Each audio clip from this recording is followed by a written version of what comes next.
মাহে রমজান সামনে, এবারের রমজানের টার্গেট নাও 30 দিনের রোজার মাধ্যমে দিল থেকে আল্লাহর কাছে এইভাবে 30টা দিন হাতে গুনে তুমি আল্লাহর সাথে ওয়াদাবদ্ধ হও যে আল্লাহ 30 দিনের রোজা আমি রাখবো এবং যৌন চাহিদা, লজ্জা স্থানের চাহিদা, অশ্লীলতা বেহায়াপনতা থেকে নিজেকে হেফাজত করব। নারীকে নিয়ে চিন্তা ভাবনা করব না, কোনো মেয়েকে নিয়ে অশ্লীলতা চিন্তা করব না, অবৈধ প্রেমের সম্পর্কে জড়াবো না।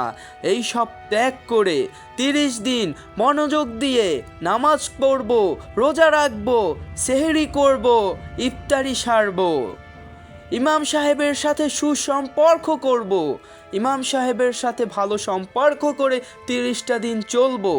দেখবা ইনশাআল্লাহ আল্লাহ চাহে তো তোমাকে মুক্তি দিয়ে দিবেন সকল পাপাচার থেকে, ক্ষমা করে দিবেন জীবনে যত পাপ করেছো, ক্ষমা করে দিবেন জীবনে যত অন্যায় করেছো।